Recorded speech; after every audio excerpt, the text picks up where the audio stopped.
Thank you, Chairman. Undersecretary, Assistant Secretary, thank you both for being here. You're both recognized as experts, dedicated public servants, and I got to tell you, being the President of the United States is perhaps the most complicated endeavor in the history of the world. No one could do it without people like you to provide that backbone that you do, and thank you for doing that. I don't mean to repeat the same questions ad nauseum, but I think we reached a point of nauseum, I don't know, sometime yesterday or some time ago. It's some repetitive here, and you'll forgive me for doing that. Although, Ms. Cooper, I do have some questions based on some things you've said previously, and I just want to add, for clarification, there's a question about these emails that I think they claimed withholding, described withholding the aid, and they had come from Capitol Hill or from someone on the Foreign Affairs Committee. Is that true? Sir, are you referring to my statement today or something previous? I believe this is previous, question we had previous. Are you aware of such an email? I'm sorry, I don't think I have enough information to make an assessment. Is it from a particular page in my deposition? No, it's just reporting that we've heard that there may have been communications with you with someone on the Foreign Affairs Committee on the Hill. Is that not true? That there may have been communications with me? Yes, email with you. Sir, I am not aware. Okay, thank you.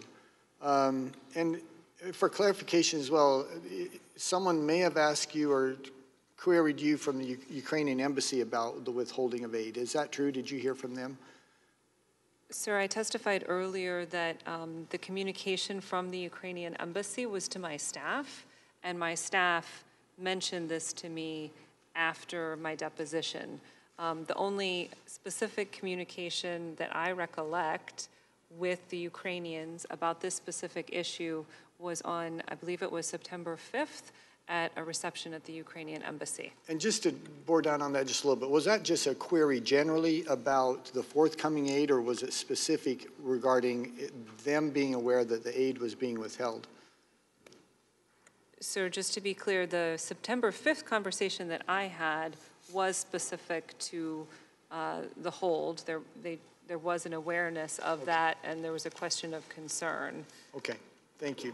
You know, Ms. Cooper, well, to both of you, Undersecretary Hale as well, at the end of the day, it really does, and I've done this before, it really does come down to this. The transcript I'm holding up is a transcript of the phone call between President Zelensky and President Trump that I would hope every American would take the opportunity to read. It's only a few pages long.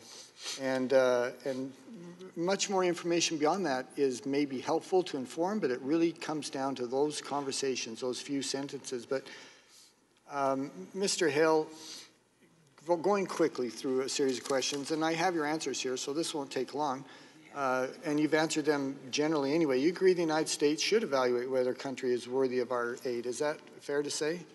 Yes, sir. And you understand as well that President Trump has been skeptical generally of foreign aid and some of the money that we've given. Is that fair as well? I think so. And I think that's been fairly consistent. He's done that since before he was elected, I think. Others in the process have testified that Ukraine has a long history of corruption. That's not going to surprise any one of us. We've talked about that about 1,000 times.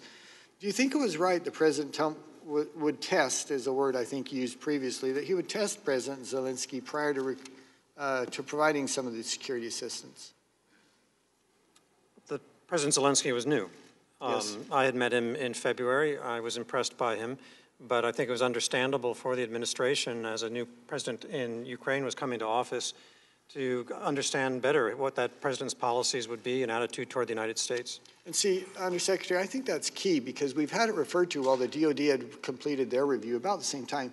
But this was a person who was elected and we knew nothing about him.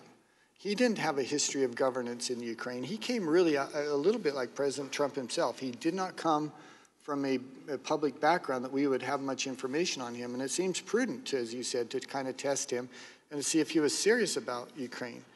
At some point, I'm going to conclude, I believe it was about Labor Day, the Secretary was able to engage the President on the security assistance. About the same time, by the way, that you had some others, Secretary Vice President Pence and and Bolton as well as a burden sharing review was completed, and shortly thereafter the aid was released. Is that your understanding?